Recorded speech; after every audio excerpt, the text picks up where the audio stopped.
Alhamdulillah. So, Bismillah ar-Rahman ar-Rahim, wa salatu wa salamu ala Sayyidina Muhammad wa ala alihi wa sahbihi wa sallam tasliman kathira, wa la hawla wa la quwwata illa billah al-ali al-azim. اللهم لا علم لنا إلا ما علمتنا إنك أنت العليم الحكيم اللهم علمنا ما ينفعنا وانفعنا بما علمتنا وزدنا علما اللهم افتح علينا حكمتك وانشر علينا رحمتك يا ذا الجلال والإكرام وصل اللهم على سيدنا محمد وعلى آله الكرام ولا حول ولا قوة إلا بالله العلي العظيم الحمد لله.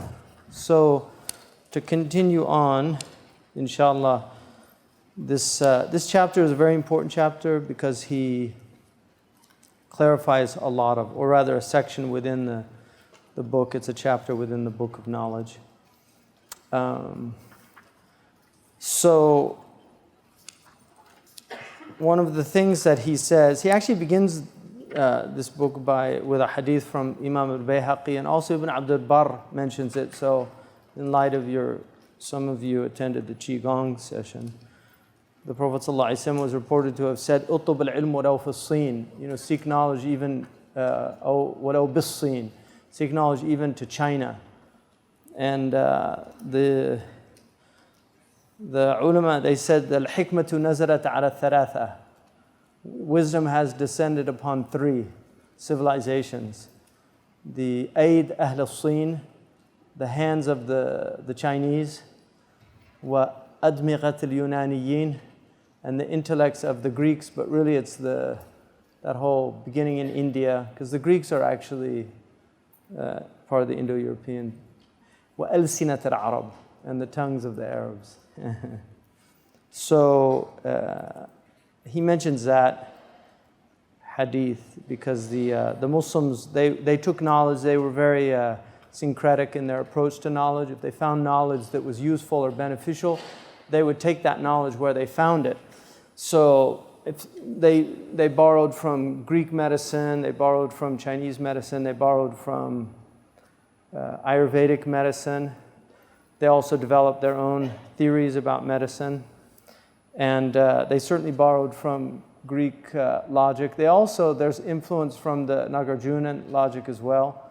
You can see some of the influence in the Ash'ari positions that are clearly taken out of Buddhist tradition. A lot of the Buddhist logicians from Balkh and Herat and these great Buddhist centers that were in Afghanistan, they became Muslim. And so they brought a lot of their tools with them into the religion. And the Prophet ﷺ, he said, "Al-hikmatu dallatul mu'min." The wisdom is the lost property of a believer, so wherever he finds it, he has more right to that. So he mentions, one of the things that he does in here is he talks about the fact that the fuqaha, he says the fuqaha they're really people of worldly knowledge. In fact, one of the things that he says in this very chapter, he says, وَقَدْ كَانَ سُفْيَانَ الثَّوْرِي وَهُوَ إِمَامٌ فِي عِلْمِ الظَّاهِرِ يَقُولُ إِنَّ طَلَبَ هَذَا لَيْسَ مِنْ زَادِ الْآخِرَةِ Sufyan al-Thawri, one of the great fuqaha and mujtahid mutlaq, he was an independent jurist, had his own madhab. He said that seeking this knowledge is not provision for the akhirah. And part of the reason that he said that, and Imam al-Ghazali elaborates considerably, but part of the reason he said that is because that fiqh or jurisprudence was something that enabled you to get jobs in the government, it enables you to become a qadi, a judge. There were a lot of societal perquisites for learning it and studying it. And so the fuqaha, the jurists, then had a lot of pitfalls that were very difficult to avoid. And he goes into that. But what he said, وَمَنْ تَعَلَّمَ, this is Imam al-Ghazali, وَمَنْ تَعَلَّمَ هَذِهِ الْأُمُورَ لِيَتَقَرَّبِ بِتَعَاطِيهَا إِلَى اللَّهِ تَعَالَى فَهُوَ مَجْنُونَ. If you learn these fiqh or jurisprudence. And he's not talking about your ibadah. He's really talking about all of the fard kifaya, the collective obligations that enable people to become judges. He said, if you learn that as a way to draw near to God, then you're mad. Whoever does that is mad. This was the reason, this statement, there's another statement also, but this was one of the primary reasons why they burnt the book in Andalusia during his lifetime. It was literally burnt publicly. It wasn't the best of times for difference of opinion. The Andalusians were very, very staunch Maliki. They were also Athari. They were not Ash'ari at that time. In fact, the Western Islam adopts the Ash'ari creed because of one of the students of Imam al-Ghazali, Qadi Abu Bakr ibn al-Arabi. Also Ibn Turmut, who he's a problematic figure, but he also had some influence in that. So that's what he said. He said, إنما العمل بالقلب والجوارح في الطاعات والشرف هو علم تلك الأعمال. What will get you near to God is those things, the actions that are going to purify your heart and obedience of your limbs and the honor of that. That's the real honor. So he says, if you say, and this is one of his techniques in the book, he preempts his critics. So he will say, فَإِن قُلْتَ, you might disagree and say, how can you put fiqh and medicine, jurisprudence and medicine at the same level? Because he earlier says that medicine is a worldly science also. And then, so he says, when we know that medicine is for the health of the body, and whereas fiqh, jurisprudence, is for the health of the soul. So he says, I'm not equating them. It's not a necessary equation. There's definitely a difference between them. Jurisprudence is more honorable, and he gives reasons for it. For instance, it's a sacred science, although medicine has a sacred component to it, certainly, and he considered it to be from the fara'id al-kifaya, a collective obligation. But he's saying that the Prophet did not come as a healer of the bodies. Ibn Khaldun in the Muqaddimah says, the Prophet ﷺ didn't come to teach us medicine, but he brought the principles of medicine. In fact, in the verse in the Quran, خُذُوا زِينَتَكُمْ عِنْدَ كُلِّ مَسْجِدٍ كُلُوا وَاشْرَبُوا وَلَا تُسْرِفُوا إِنَّهُ لَا يُحِبُّ الْمُسْرِفِينَ. Eat and drink, but not to excess.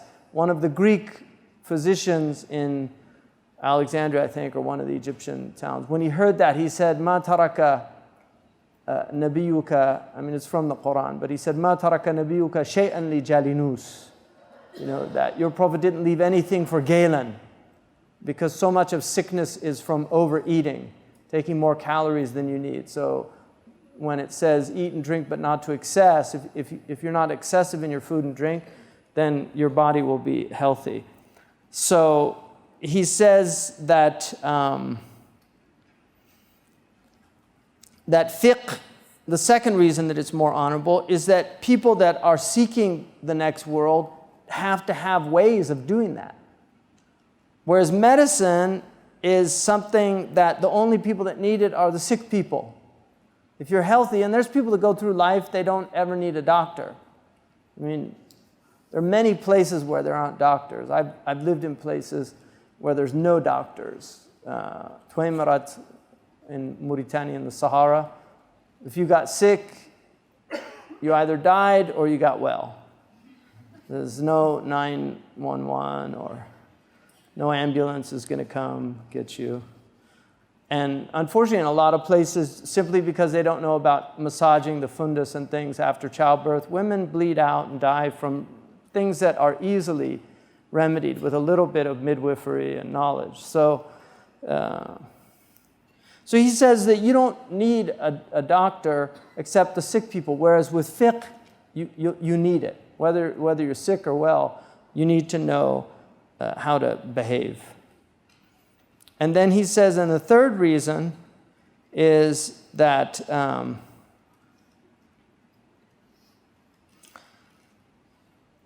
Fiqh really is the outward fiqh is necessary and complements the inward fiqh, which is the purpose. And this is why tasawwuf, Ibn Juzay al-Kalbi, who I mentioned yesterday, tasawwuf was traditionally considered fiqh al-batin. Just like you have fiqh al-zahir, they considered tasawwuf to be fiqh al-batin. It was simply the fiqh of the internal states, just as the jurisprudence is the fiqh of the outward states. It's the jurisprudence of your outward states. So you need to know, for instance, if you're going to get married, what are the arkan of marriage? What are the foundations of it? You have to have, obviously, you have to have the male and the female, so that's important. I mean, some people debate that today, but in our tradition, you have to have the male and the female, and then you have to have the wali, according to the three. Abu Hanifa allows for certain women to take care of their own. They can be their own wali.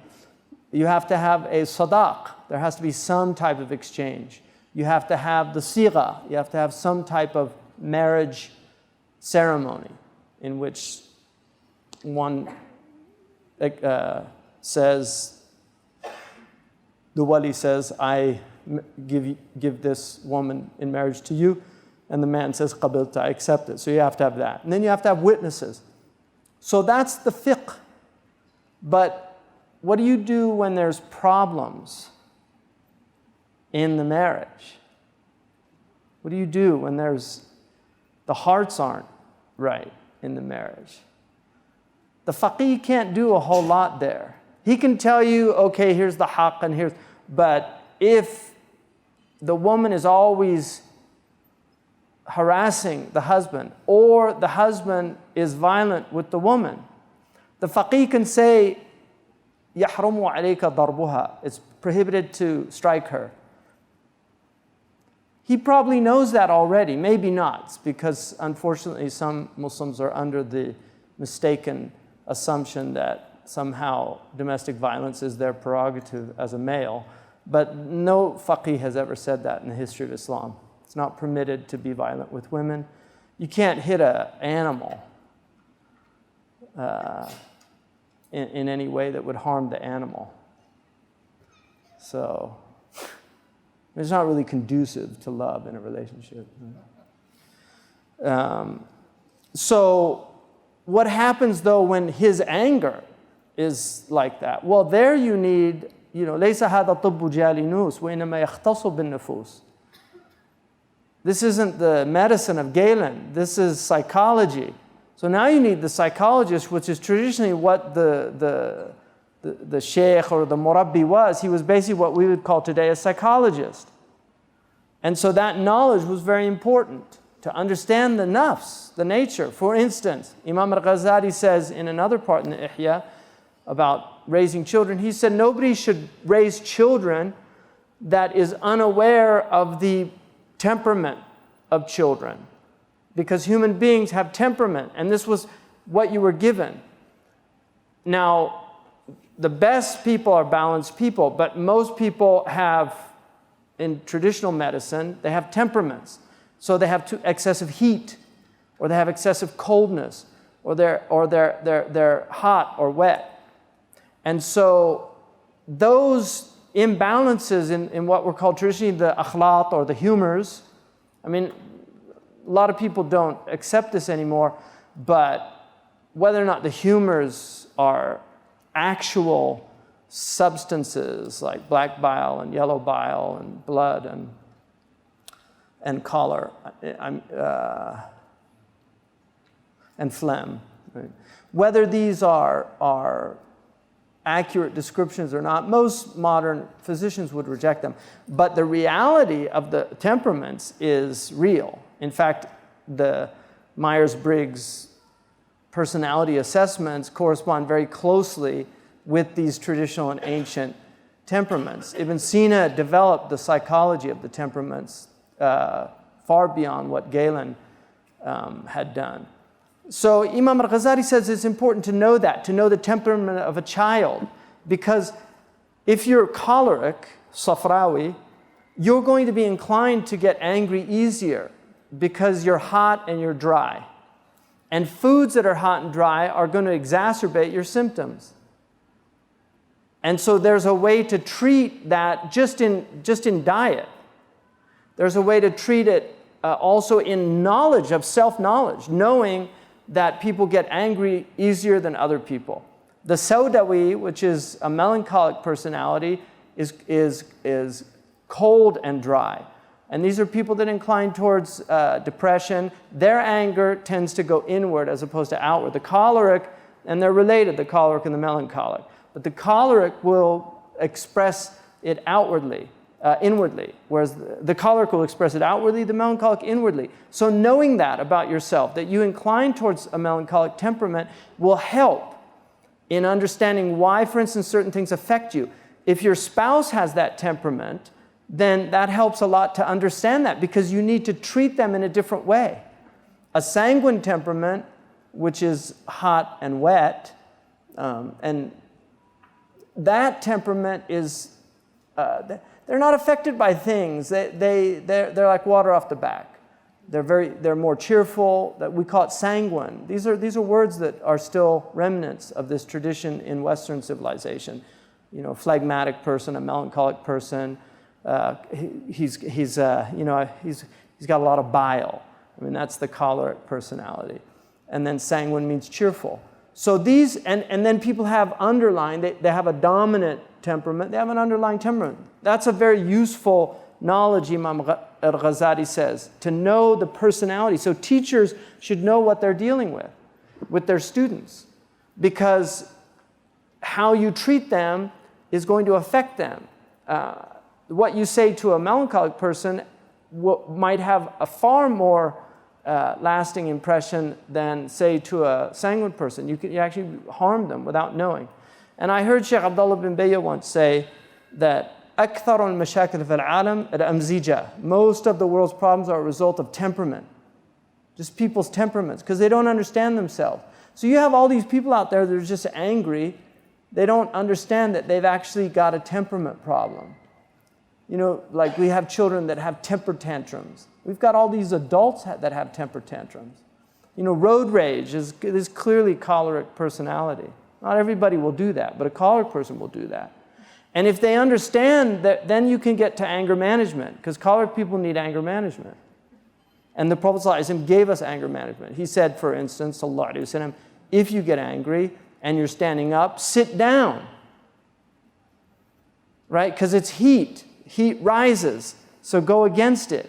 He said, if you're still angry, lie down. And then another time he said, go and do wudu. Like put water on yourself to calm yourself down. So if you're in the midst of an argument, you shouldn't be arguing, but if you're in the midst of an argument and you're standing up, sit down. If that still doesn't work, lie down. It'll end the argument, I guarantee you. The guy will think you're nuts and he'll walk away. But people need to practice these things, really, if they want to overcome themselves. So, I haven't read this for a while, so very next sentence. وَأَمَّا الصِّحَّةُ وَالْمَرَضُ فَمَنْشَأُهُمَا صِفَاتٌ فِي الْمِزَاجِ وَالْأَخْلَاقِ. I really didn't know that was coming. MashaAllah. As for sickness and health, these are attributes of temperament and humors. وَذَلِكَ مِنْ أَوْصَافِ الْبَدَنِ لَا مِنْ أَوْصَافِ الْقَلْبِ. So it's the nature of it's the influence, because we believe in a hylomorphic body. We actually believe that the body and the soul, we're not Cartesian. We don't believe in this separation of the ghost in the machine. We actually believe that there is a profound relationship, which is why our worship is in the body. This is why we believe in the bodily resurrection.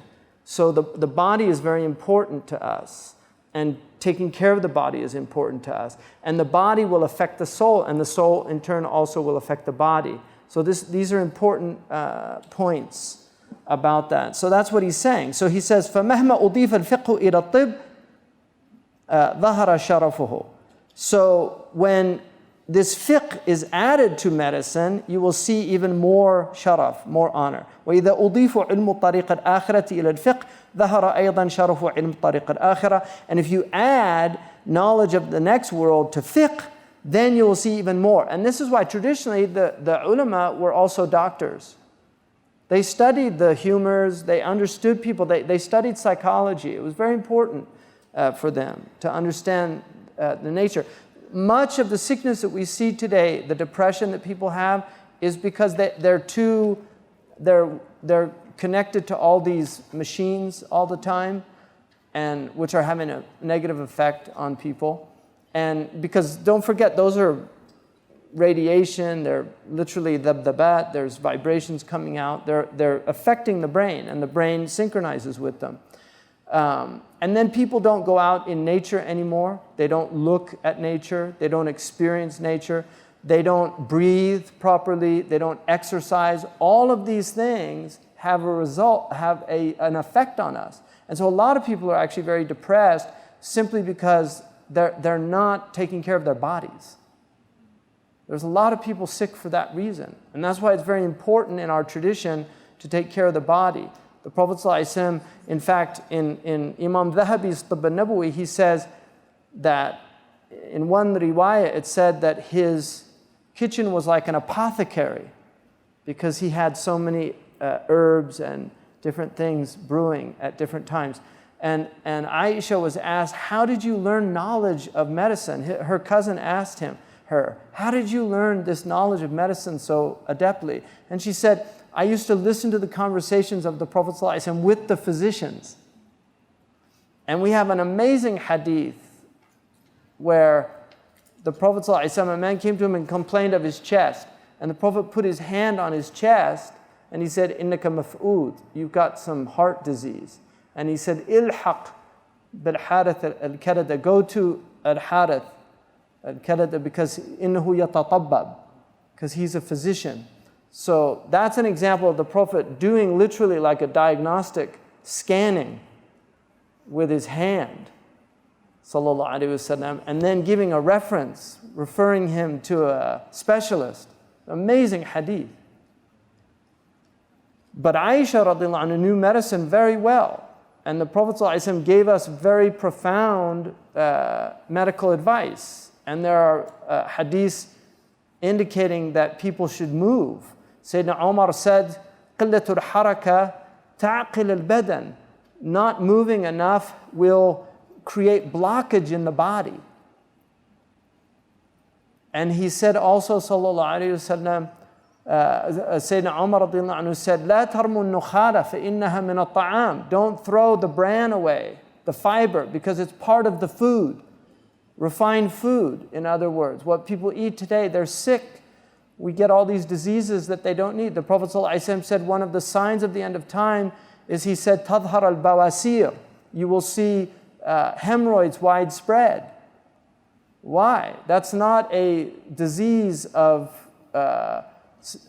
places where people move a lot. It's a disease of stagnation, where people are sitting too much, where they're not actually moving, they're not actually involved. So it's very important to remember those things, that this is part of being well in your body.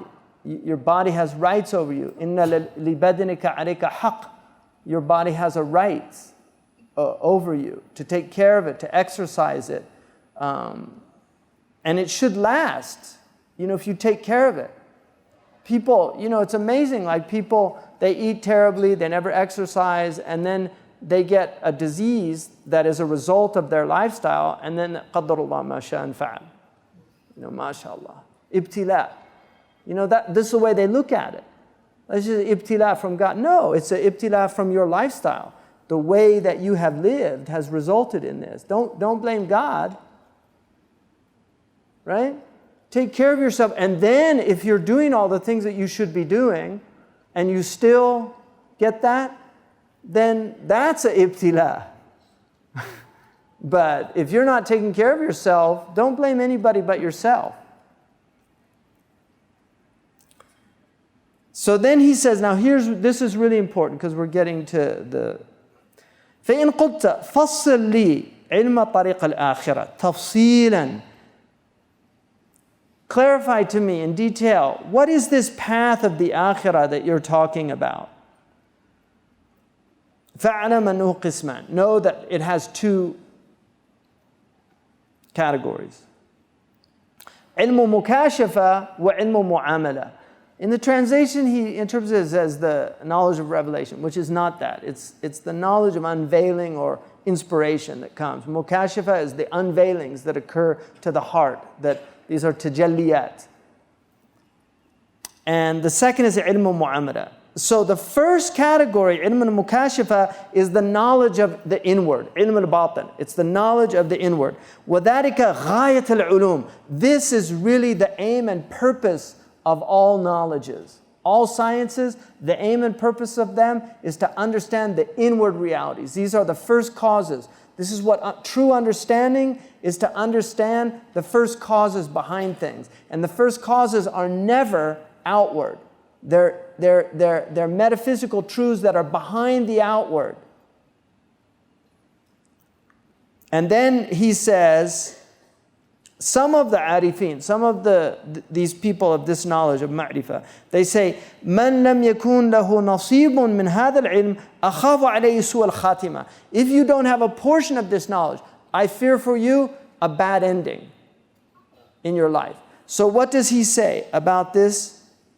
Very interesting. وَقَالَ آخِرُ. He says,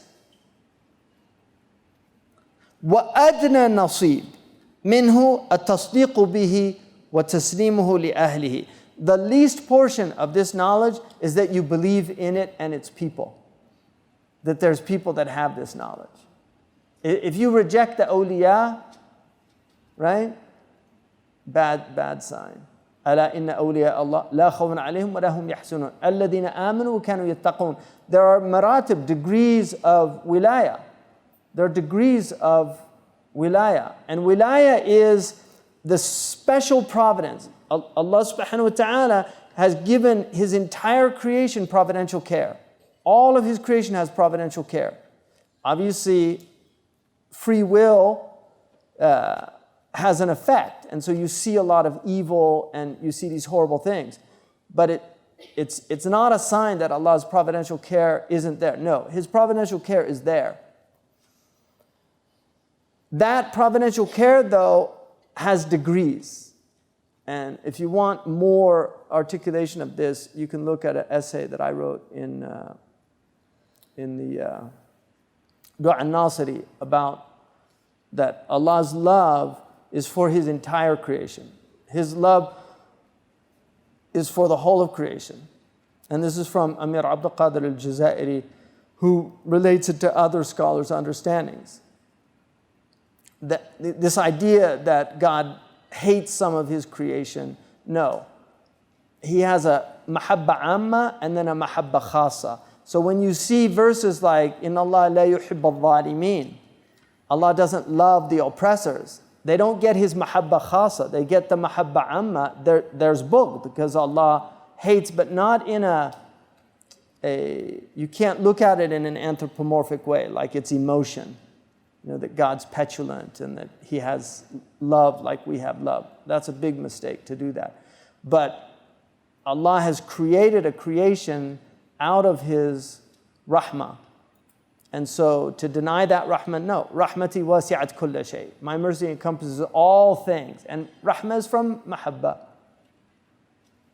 Allah's mahabba encompasses all things. All things.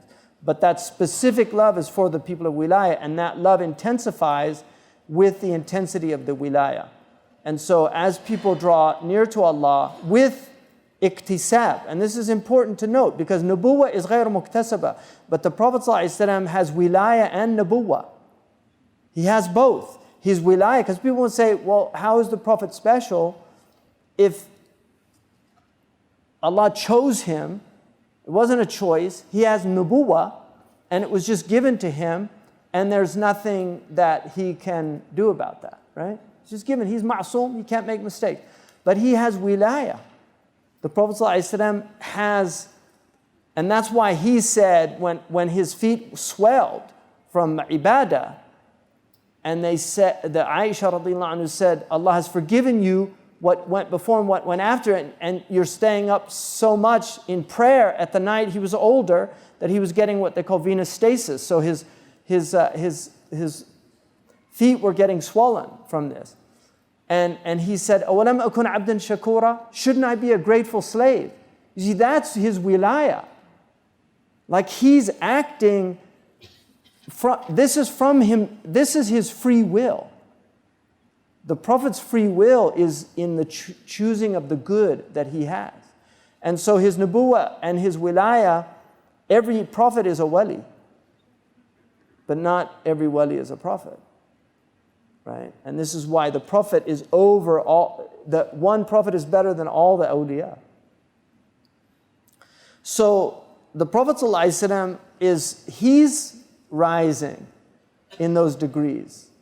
And this is why, for instance, Musa ﷺ, he got angry, he broke the Torah when he threw down, the Ten Commandments, when he threw it down.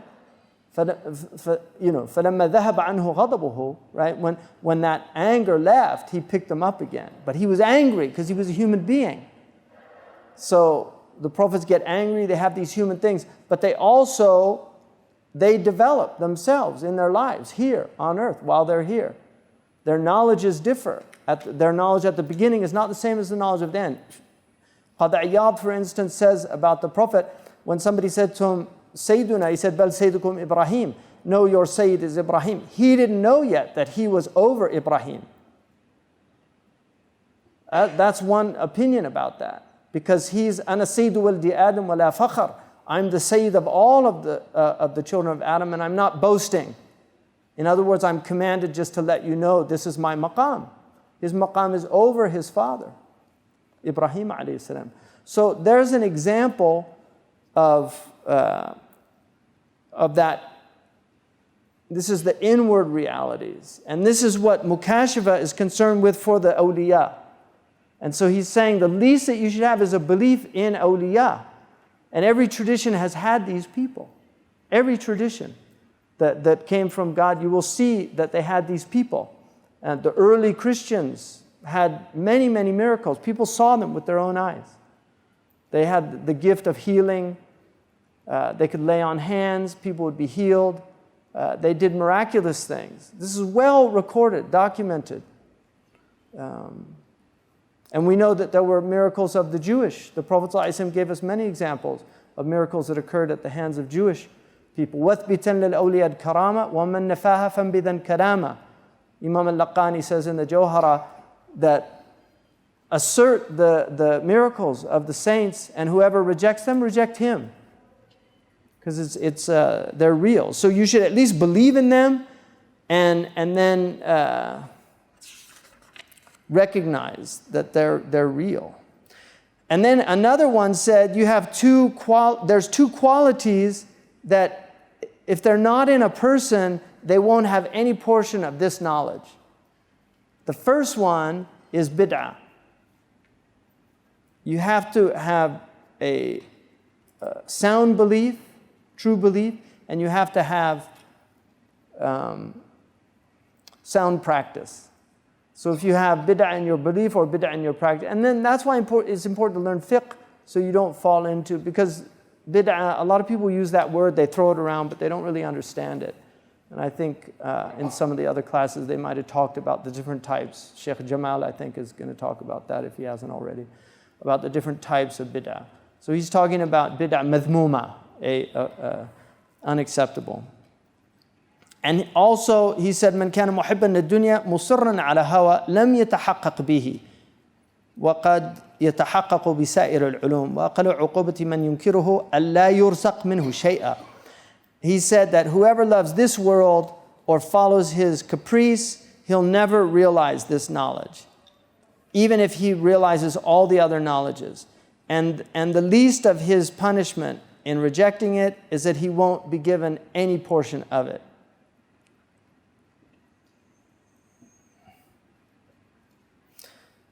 And he says this is the knowledge of the Siddiqeen and the Muqarrabeen, of the sincere ones like Abu Bakr as-Siddiq and the Muqarrabeen. This is the highest degree of wilaya, the ilmun mukashifa. So here's what he says. All right, so now you're going to get the most that he can say, because he says this book is not about mukashafa. He said it's not something you put in books. It's something that's experienced. But what he's going to say here is pretty much all that he can say. He says, فهو عبارة عن نور يظهر في القلب عند تطهيره وتزكيته من صفاته المذمومة. It is this, what we call علم المكاشفة, is an expression that indicates a light in the heart, that manifests in the heart once it's been purified and removed of its negative qualities. And that light will, he said, وَيَنْكَشِفُ فِي ذَلِكَ النُّورُ أُمُورٌ. So certain things are made clear because of that light. Just like light enables you to see things, that light in the heart enables you to perceive things. And so he says that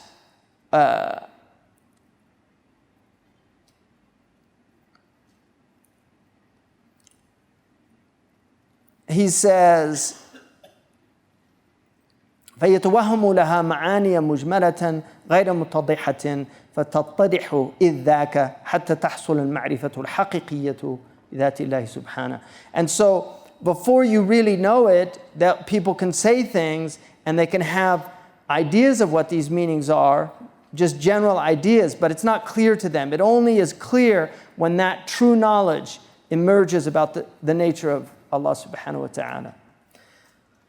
وبصفاته الباقية التامات وبأفعاله وبحكمته في خلق الدنيا والآخرة, and understanding why he has done this world. You see, why he has done this. And this is why these people are in real submission to Allah subhanahu wa ta'ala in a completely different way, because they understand what's really going on. They understand this hikmah that Allah subhanahu wa ta'ala has in his creation, the wisdom behind these things. They understand these things. And so they don't get the confusion that people that don't have this knowledge get. They don't have the same level of confusion, because they see clearly that Allah is Rahman and Rahim. Everything he does is for the benefit of our species. And he doesn't oppress us. We oppress ourselves. That we have free will, and yet at the same time, there's a type of determinism. And this is one of the paradoxes of our tradition, that Imam Ali radiallahu anhu said, somebody asked him about that, and he told about qadar and the ijbar and the takhir, free choice, and he told them, lift one leg. He lifted it, and he said, now lift the other without putting that down. He said, I can't. He said, it's between the two. So that's one of Allah's secrets. But we've been told if you delve too deeply in that, it'll confuse you. But we believe that we are responsible for our actions, and yet our actions are purely enabled by Allah subhanahu wa ta'ala. And so he says this also will give you an understanding of the nature of angelic forces and demonic forces, that there are light forces working in creation and dark forces. And we want to accrue the madad, the help of the angelic forces. Dhikr does that, knowledge and learning does that, but we also want to avoid the dark forces. And so there's protection that you have to do in order to avoid these dark forces. So this is very important. And these are the knowledges that come from that, because there are shayateen al-ins and there are shayateen al-jinn. There are demons that are of jinn and ins. وَكَيْفِيَّةُ مُعَادَةِ الشَّيْطَانِ لِلْإِنسَانِ. And then how shaitan is fighting the human being, the techniques that these demonic forces use. You get an understanding of that. وَكَيْفِيَّةُ ظُهُورِ الْمَلَكِ لِلْأَنْبِيَاءِ. How the angels manifest to the prophets, and how wahi comes to them, and understanding the nature of the heavenly kingdom, the nature of the heart, and then also how the angels and the shayateen themselves are in a conflict. So these positive forces and negative forces are working also. معرفة الفرق بين لمة الملك ولمة الشيطان. Knowing the difference between demonic and angelic inspiration. Knowing what the akhirah is. Understanding Jannah and Nar. Understanding the punishment of the grave. What the sirat is. What the mizan is. The bridge. The balance. Also the hisab, the reckoning. كَفَى بِنَفْسِكَ الْيَوْمَ عَلَيْكَ حَسِيبًا. Today your nafs is your own accountant, right? Because you're going to see your whole life. I mean, now we have reality TV, we have all these things. People didn't have any idea of having a replay of their lives. I mean, they were just told, you're going to see your life. It's literally, Imam al-Awza'i said, you will see your life moment by moment. Now we have what's called editing discretion here. It's called Tawbah. So you can edit out things in this film that you're going to see. You don't want to see the director's cut, right? You want to see the edited version, right? Ya Satar. So there's things you can edit out on this, but you are going to see your whole life. And this is what we were told. تُعْرَضُ عَلَيَّ أَعْمَالُ أُمَّتِي. The actions of my ummah are shown to me. Subhanallah.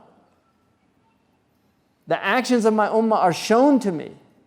فَإِذَا وَجَدْتُ خَيْرًا حَمِدْتُ اللَّهِ. If I see good, I praise God. وَإِذَا وَجِدْتُ غَيْرَ ذَلِكَ اسْتَغْفَرْتُ لَهُمْ.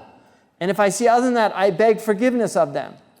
لَا تُوَاخِذْهُمْ فَإِنَّهُمْ لَا يَعْلَمُونَ. The Prophet said that there was one of the prophets covered in blood, and he said to the people that were punishing him, oh God, forgive them, they don't know what they're doing. And that's what he said at Uhud. Forgive my people, they don't know what they're doing. He asked forgiveness, one of the problematic hadith for some of the ulama. He asked forgiveness of them. In other words, that Allah would give tawbah and bring them into the fold. So those are all things that come from that. And then understanding these verses, وَإِنَّ دَارُ الْآخِرَةَ لَهِيَ الْحَيَوَانِ لَوْ كَانُوا يَعْلَمُونَ. That the abode of the next world is the true life if they but knew that this life will appear like a dream compared to the next world. كَشَفْنَا عَنْكَ الْغِطَاءِ. We're going to remove, this is mukashifa in the next world. We're going to remove the veils. فَبَصَرُكَ الْيَوْمَ حَدِيدٌ. Your sight today is piercing. In the akhirah, you're going to see, it's all been, but there are people here that experience that. They see the reality of the world. It gets unveiled for them. They see the sicknesses in the world. They see what people are doing to themselves. And their hallmark is compassion. They don't have ihtiqar. There's a lot of people that get unveilings, but they don't have the spiritual. They're not spiritual vessels for those unveilings. So they see the reality, the bovine nature of a lot of people, and they make fun of them. They mock them. They become comedians, and they laugh at them. They mock them. They see. They have intellects, and they look and they see how stupid we are as a species. And they use that as brunts for their jokes about people, the mustahzi'un, right? Because people are. We're a ridiculous species from one perspective. Other than the prophets and the awliya, we're a ridiculous species. The things we fight over, our pettiness, our stupidities, our dysfunctionalities, all of these things.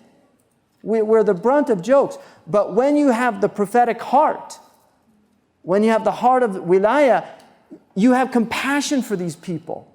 You want to elevate them from their bovine reality to a spiritual reality, to take them out of their inhum kal an'am. They're like cows. No, they're not cows. They're created in a metaphysical image of reality. They're created in the form of a prophet, Adam alayhi salam. They have the potential to have the light of iman, of faith and ma'rifah in their hearts. So this is what he's saying. These are the realities.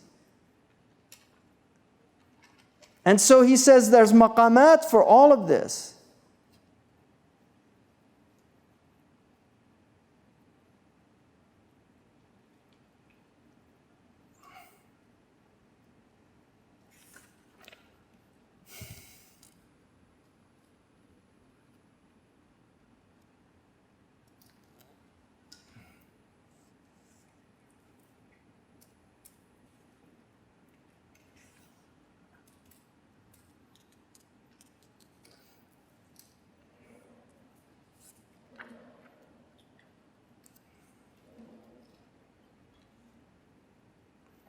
And then he talks about how people involve themselves in fard kifayat, like learning fiqh and other things when they don't fulfill the fard ayn. So there's people that involve themselves, like they'll learn fiqh al-khilaf, but they don't know, so they'll learn about the differences of the fuqaha, but they don't know the basis of even one of the opinions.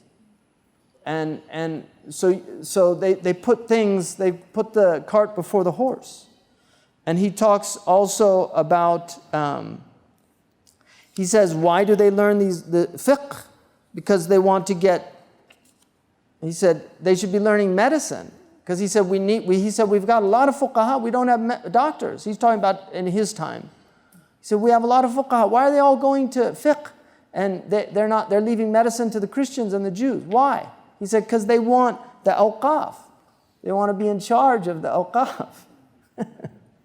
You know, that they want to get, they're looking for, now they study medicine because that's the way you make money. Faqih, they're all poor now. So now they're all studying medicine. All our brilliant people in the Arab world and Muslim world, they're all studying medicine. No money in fiqh anymore. Yeah, it's the irony of, yeah. And then he talks about wara', you know, but now this is really important here because here's what he says. Hayhat. You know, he says like, why don't they study medicine, right? He said, but they want to get in charge of the orphans' wealth وتقلد القضاء والحكومة and get into positions of like qadis in the government والتقدم به على الأقران والتسلط به على الأعداء so that they can get ahead of their peers and then they can have some power over their enemies. Hayhat. Yeah. Good luck. قد اندرس علم الدين بتلبيس علماء السوء. And this is one of his most important statements because I'm telling you, he said this 1,000 years ago. This religion has been corrupted by the talbis of the bad ulama. They've dressed it and made it something other than it is. And we have the same problem today. All of these people turning Islam into a political ideology, it's just about worldly power. These people that have no spiritual essence, which is what enables them to cut off heads with impunity. Or take poor people that have been living for 1,000 years amongst the Muslims, unmolested, and then drive them from their homes. And what? They don't read the ayahs about being driven from the home? What type of people drive people from their homes? What kind of people are those that drive people from their lawful homes? So all of that is gone. And these people read the Quran, they read the Hadith. The Prophet said it won't go down their throats. It won't get to their hearts. And he told us that these people were coming. And he warned us about them. And he said that they'll be eloquent. He said when you see them pray, you'll deem your prayer insignificant. He said when you see them fast, you'll think you're fasting insignificant. So there are people that do worship and it's all outward. There's no inward reality. This is what he's talking about. These are sick people.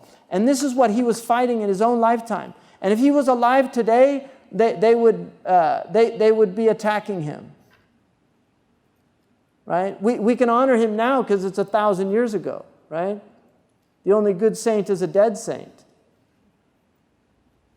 Right? When they're alive, their life is tribulation. His life was filled with turmoil and tribulation. You know, assassination attempts.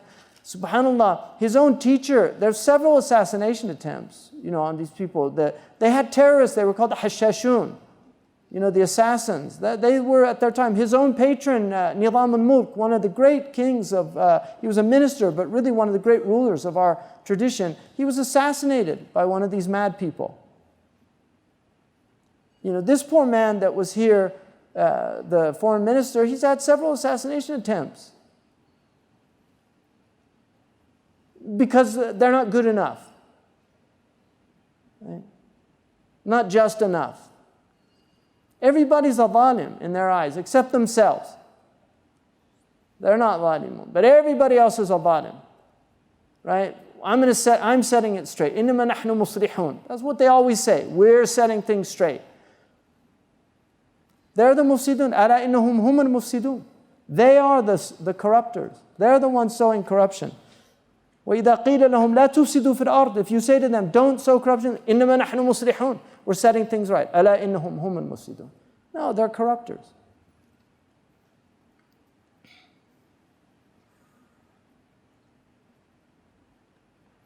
The Prophet ﷺ, they asked him, what do we do if we don't find it in the book and the sunnah? The Prophet said, سَلُوا الصَّالِحِينَ وَجَعَلُوهُ شُورَ بَيْنَهُمْ.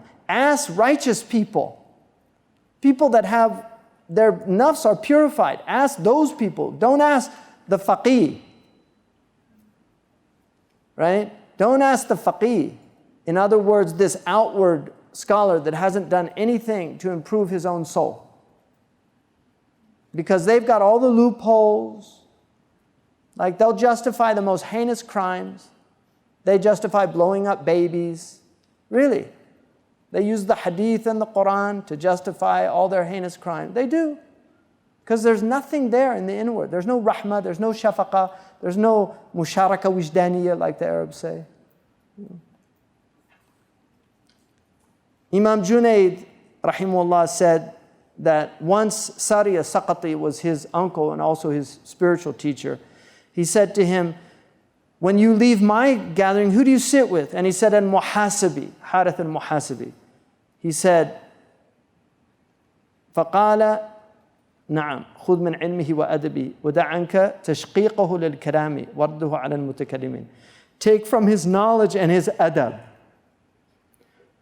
but leave his some of the things that he says, his refutations of the theologians and things. In other words, don't get involved in his polemics. And then he said to him, ثم لما وليت سمعت يقول جعلك الله صاحب حديث صوفيا ولا جعلك صوفيا صاحب حديث. May God make you a traditionalist who happens to be a Sufi and not a Sufi who happens to be a traditionalist. A very important statement. أشار إلى أن من حصل الحديث والعلم ثم تصوف أفلح. And he meant by this, if you learn outward knowledge and then you learn the inward knowledge, you will have success. But if you learn the inward knowledge and then before you learn the outward knowledge, you're putting yourself in grave danger. خاطر بنفسه. Because it's easy to go astray. Shaitan can play lots of games with you. But he can't play games with an alim who's also an abid. He can't play games with. But the abid who's not an alim, he can play games with them. And there are many hadiths to indicate that. And then he says, فَلِمَا لَمْ تُورِدْ فِي أَقْسَامِ الْعُلُومِ الْكِرَامِ وَالْفَلْسَفَةِ. Why aren't you mentioning dialectical theology and philosophy amongst these things, whether they're blameworthy or praiseworthy? And then he goes on about, and there's a whole section about kalam. And he said much of it is unnecessary. People shouldn't involve themselves. He actually wrote a book, Iljam al-Awam an Ilm al-Kalam, preventing common people to get involved in dialectical theology. But he said it's necessary to fight obfuscations and these things.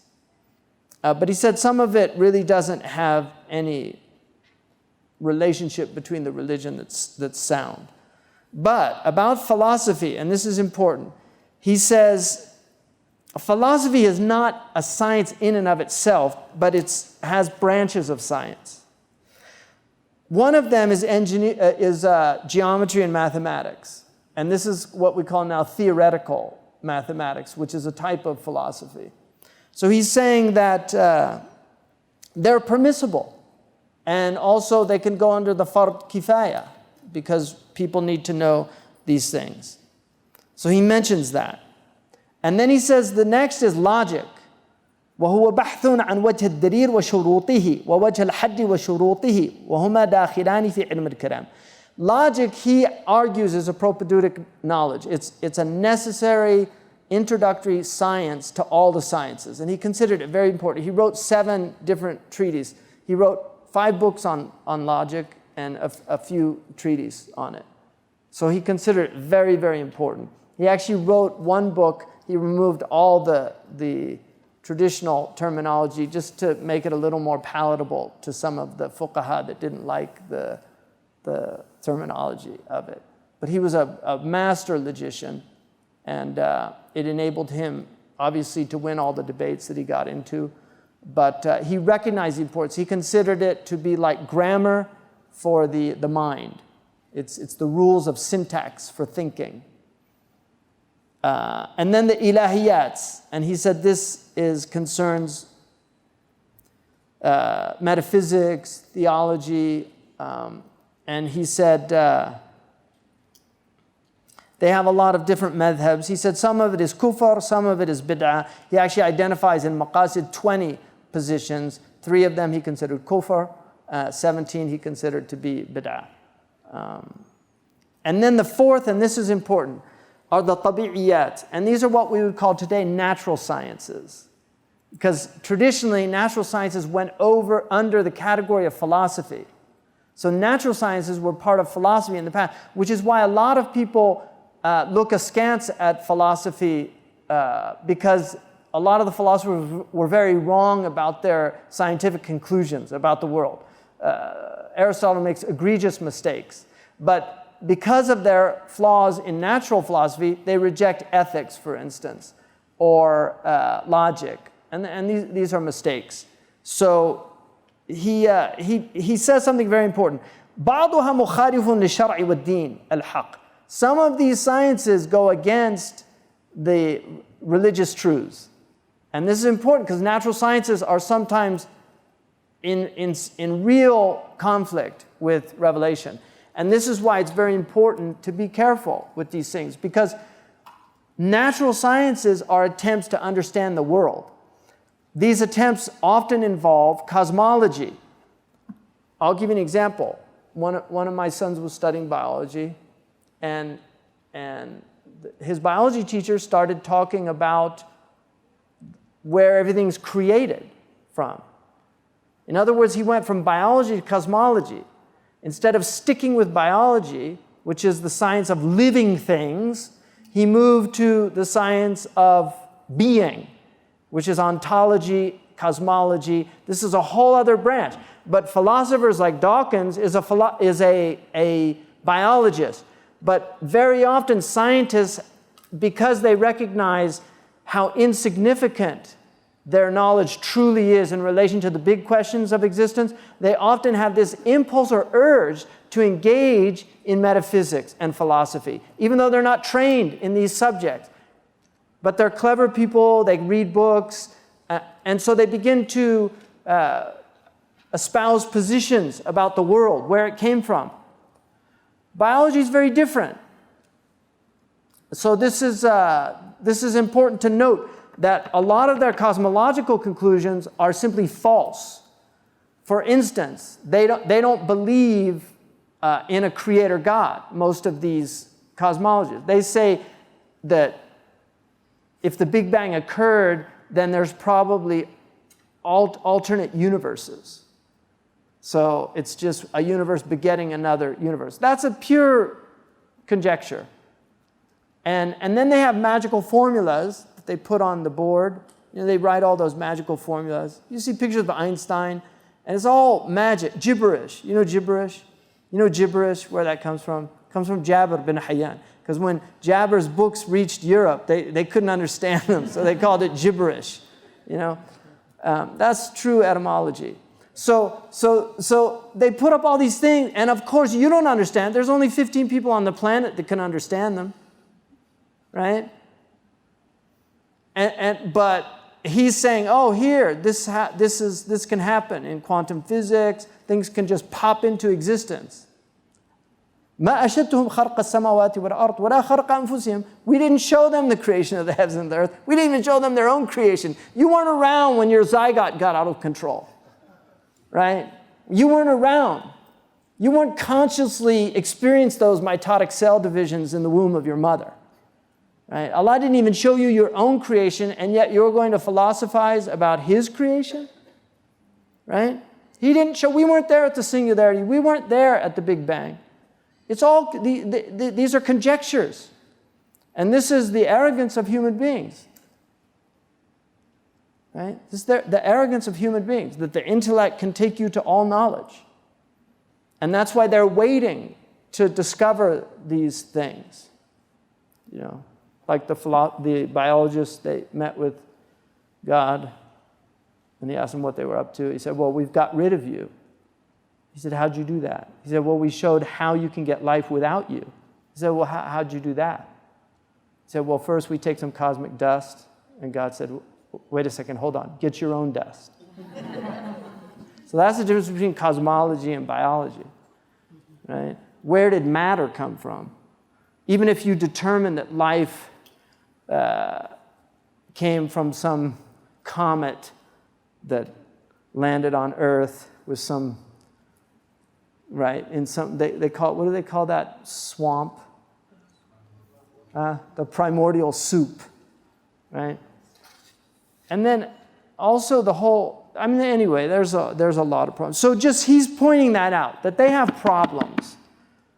And for Muslims, there's a difference between science and scientism. And I'll just show you from a Venn diagram for people, say Tunis students should know this, right? Ahmed, go. You did Venn, didn't you? Did you do the Venn diagram?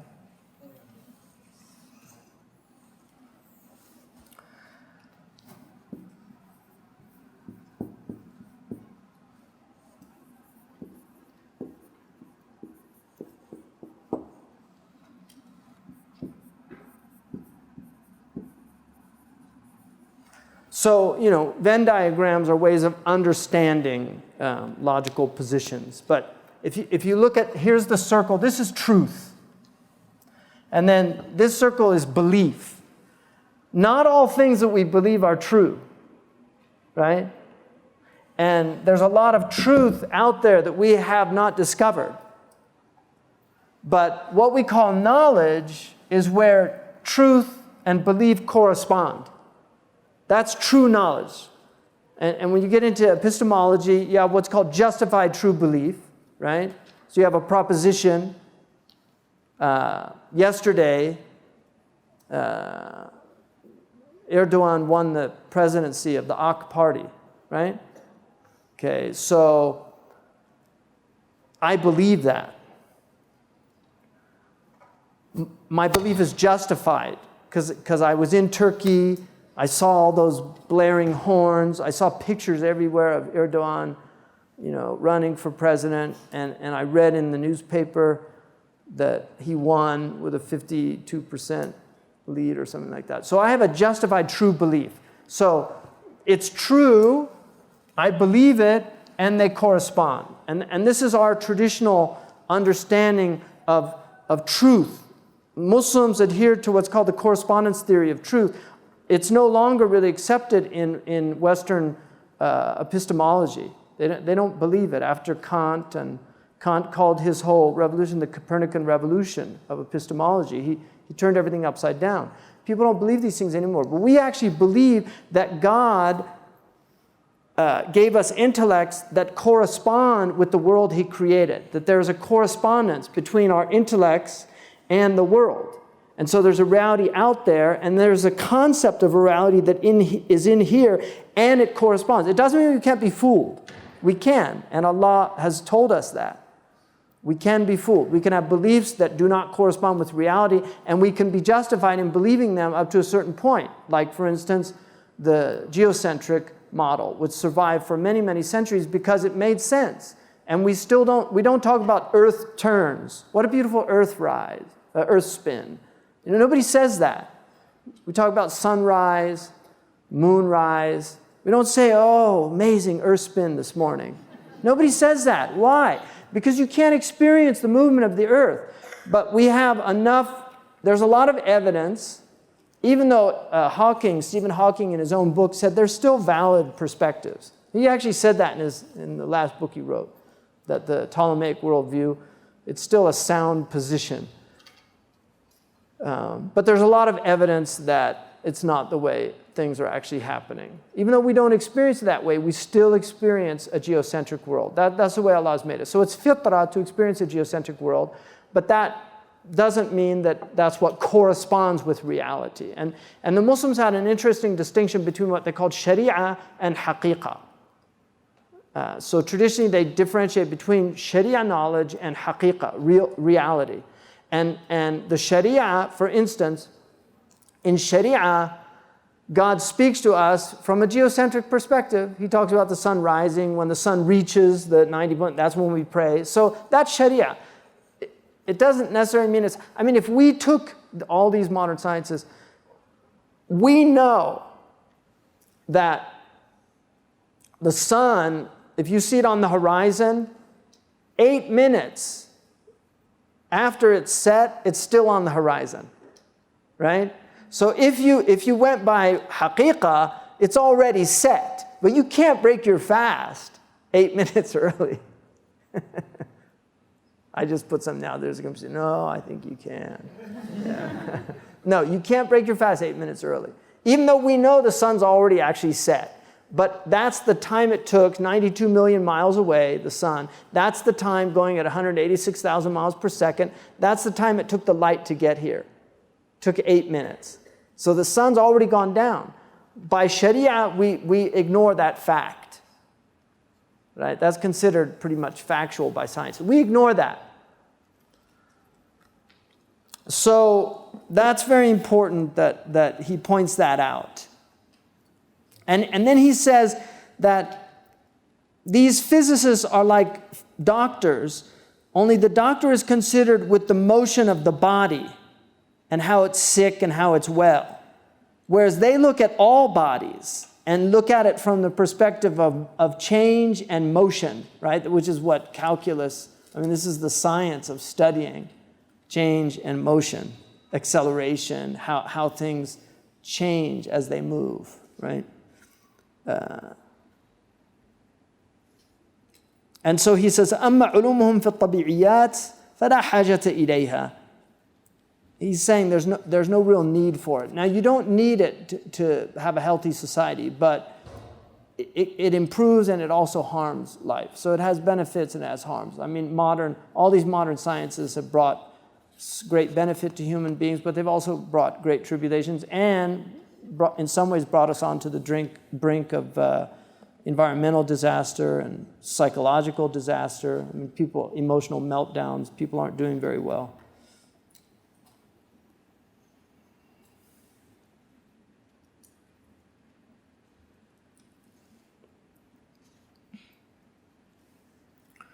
So now, and then he talks about that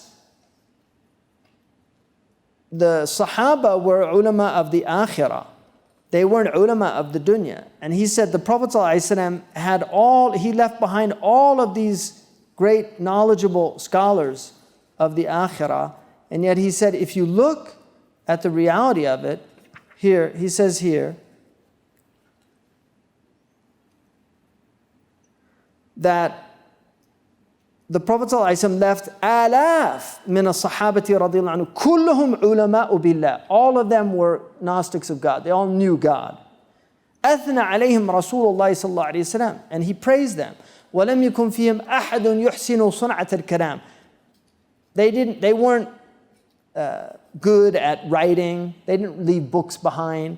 وَلَمْ يُنَصِّبْ نَفْسُهُ لِلْفَتْوَى. None of them set themselves up as muftis. In fact, he said there's only less than 10 that were giving fatwa. Out of all these tens of thousands of Sahaba, there's less than 10 that were giving fatwa. Al-Mukthirun are less than 10. Aisha is one of them. Really, they weren't going. In fact, when people came to them for fatwa, they would say, go ask so-and-so. They didn't want to answer. And he said, كان إذا سئل عن الفتوى يقول للسائل اذهب إلى هذا الأمير الذي تقلد أمور الناس. Go to this Amir, go to the ruler that's in charge of the affairs of people, and وضعها في عنقه. Put it around his neck. I don't want the responsibility. Put it around his neck. إشارة إلى أن الفتوى في القضايا والأحكام من توابع الولاية والسلطنة. This is a clear indication that these are the affairs of state. See, now we've got all these nutcases giving their fatwas, right, out there. They're all giving fatwas. You know, go kill these people, go kill these people, go blow up these people. Who are these people? On whose authority? Right? Whose authority are you issuing these fatwas? But this is the problem when we have religious anarchy. We have religious anarchy now.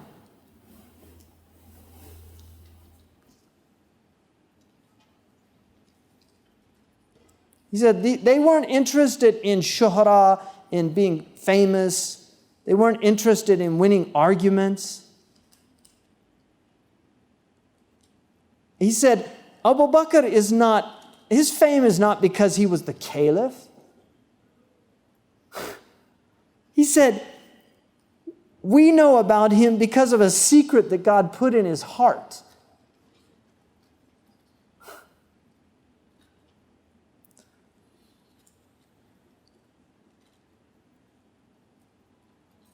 Umar radiallahu anhu, he said he was known for his siyasa, but look at his bounty and knowledge. When he died, Ibn Mas'ud said 9/10 of knowledge went with him. And somebody said to him, there are plenty of ulama and fuqaha. How could you say that? He said, no, he's taken knowledge of God with him.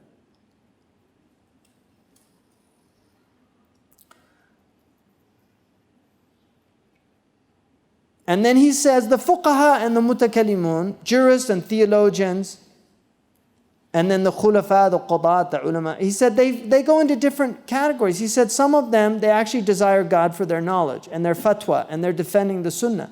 But other ones are just out for fame and notoriety and reputation.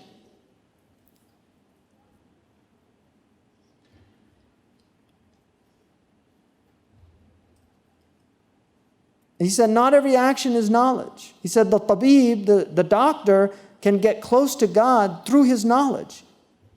If he's doing it for the right reason, if he's taking care of people for the sake of God.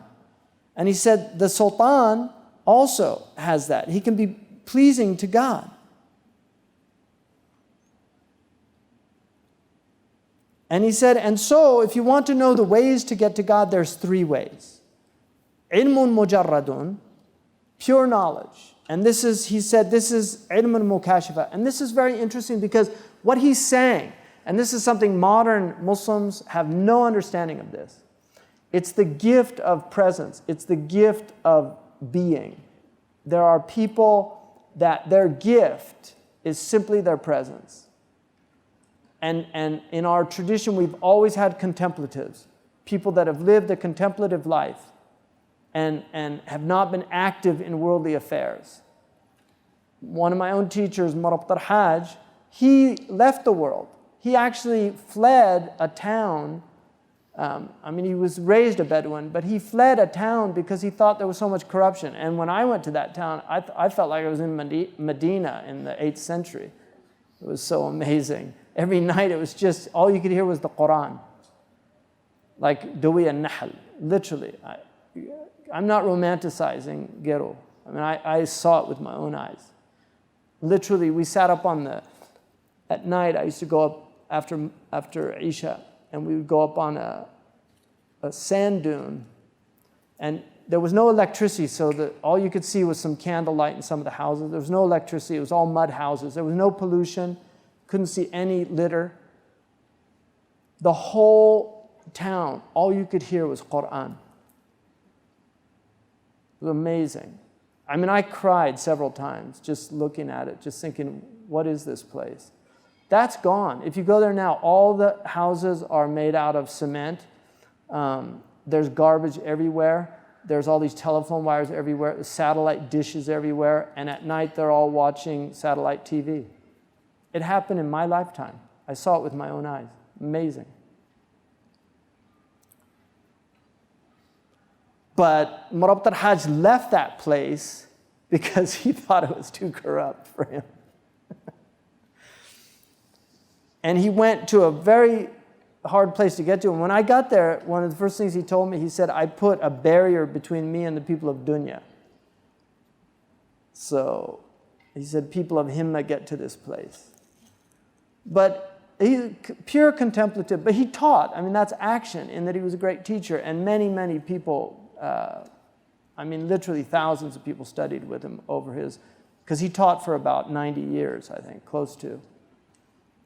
But his great gift was his presence, not just his knowledge, just to sit and be in the presence of a human being that had conquered his nafs and was a true servant of God. So that's one type of knowledge.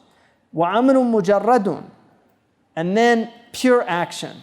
وَهُوَ كَعَدْرِ السُّلْطَانِ مَثَلًا وَضَبْطِهِ لِلنَّاسِ. I once went to Sheikh Sultan al-Qasimi's palace in Sharjah. And I was with another, one of the du'at.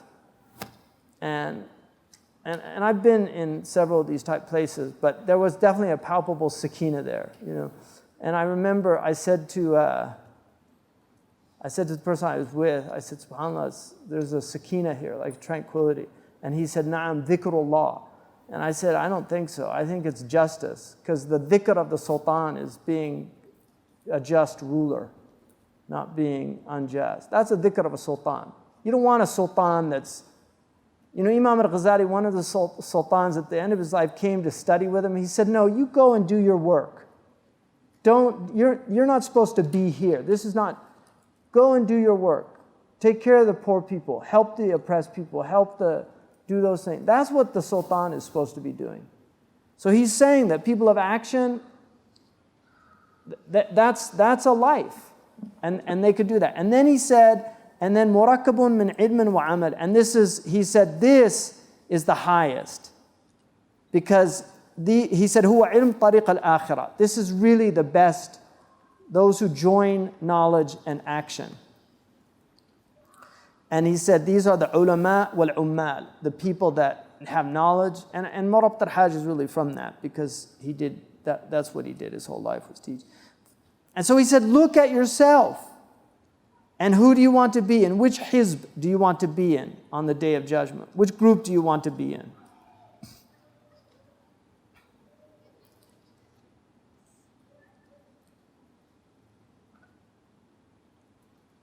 And then he goes on and he talks about the imams, and it's very important. Like, he talks about all these imams, the 4 imams, and he shows how they were ulama of akhirah. They had secrets. They weren't these dry people, that they were people of deep knowledge of Allah.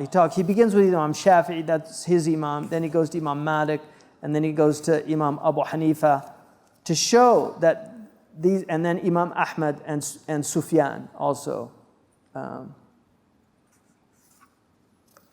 And so that's the second book that he does. And so, any questions? I spent more time on that because that's one of the core books to understand. The other ones, we're going to be able to get through them quicker, inshallah.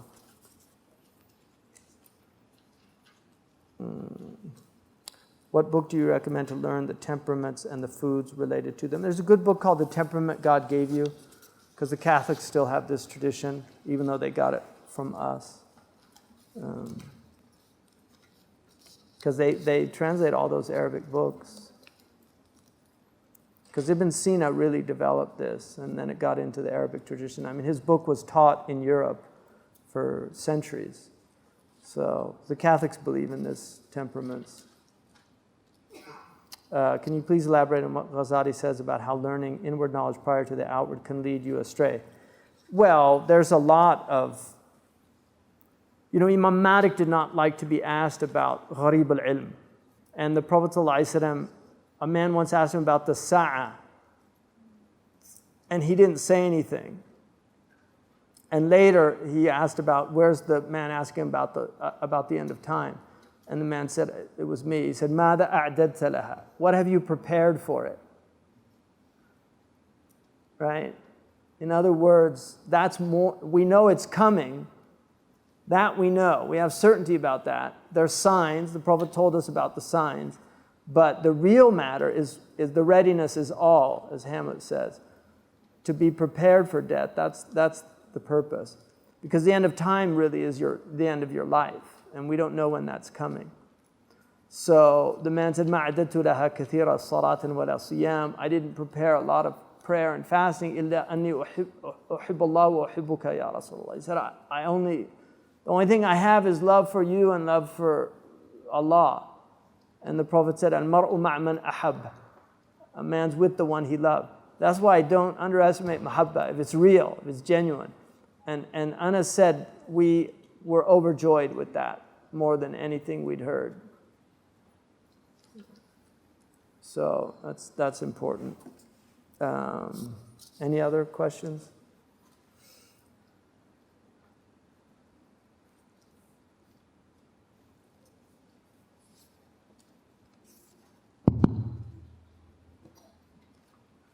Assalamu alaikum. You mentioned that traditionally a sheikh was a psychologist. Yeah. I just want to ask, is there benefit in studying modern psychology and, say, NLP techniques to treat problems in our communities, like addiction, depression? And if so, is this like a fard kifaya? There's definitely, I think, a lot of knowledge. Unfortunately, they've studied human beings so well. You know who hires psychologists are advertising agencies. So social engineering is real, and that came from really, they understand the self, but they have a materialistic understanding of the self, which is different from our understanding. So there's problems with one of the things that Muslims, that we have to do is we have to learn our tradition, and this is a double burden. This is what Imam al-Ghazali did. He not only knew his tradition, he also knew the other tradition. He knew comparative religion. Ibn Taymiyyah wrote a multi-volume work on Christianity. And one of the things that he shows how the Bible predicted the Prophet. He showed it's a very interesting work. One of the things he says in the first volume of that work, he said, Muslims, when Christians ask them questions, they say, "La na'tika al-jawab illa sayf." The answer we're going to give you is the sword. He said, what is that? He said, that's the very thing they say about our religion. Like, that's why they don't want to join it. He said, you're just confirming their stereotype. He said, our religion, he said, ظهر بالحجة والبرهان لا بالسيف والسنان. He said, our religion spread with proofs and clarification, not with oppressing people with the sword. He said, what's wrong with Muslims? He said they should learn and discuss with people that our way is the way of persuasion. It's not the way of, if you don't like what I have, I'll just punch you in the face. What is that? Blood is no argument, Shakespeare says. It's no argument. You don't win an argument by killing somebody. We have this problem in our community. It's been acknowledged. Ibn Taymiyyah recognized it. And some of these people that call themselves his followers, are some of the worst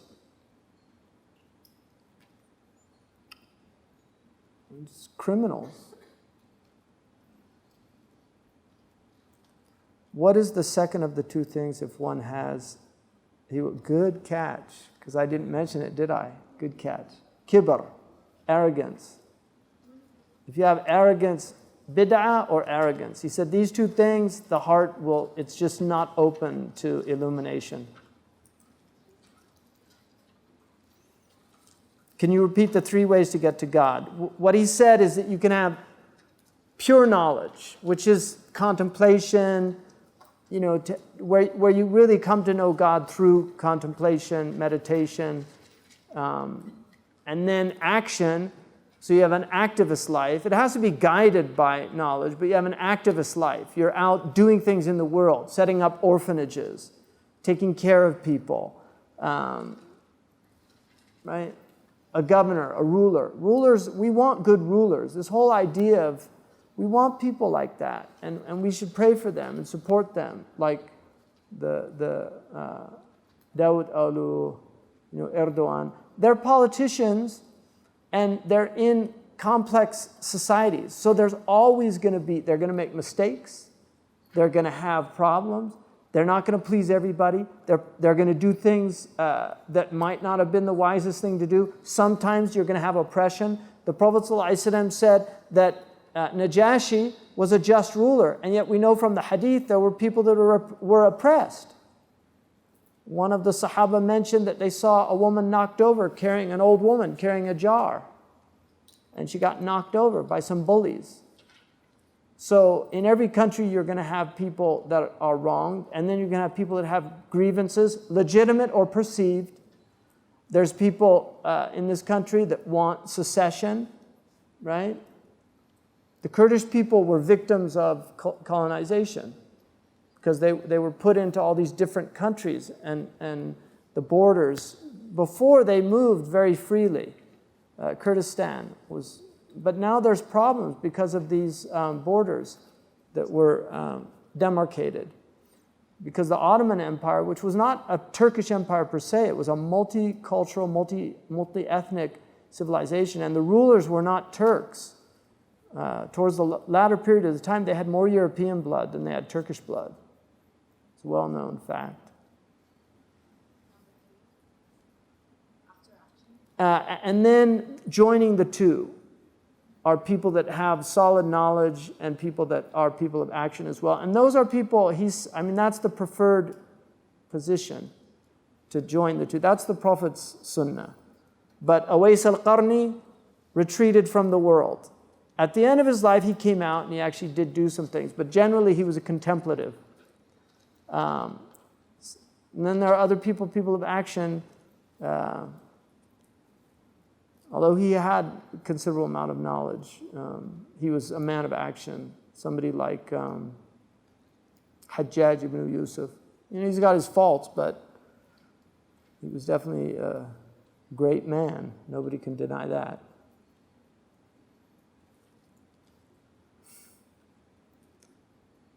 Time is up. All right.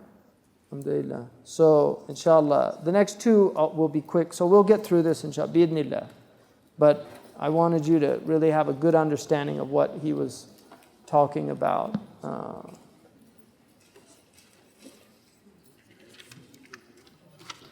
All right. سبحانك اللهم وبحمدك أشهد أن لا إله إلا أنت أستغفرك وأتوب إليك.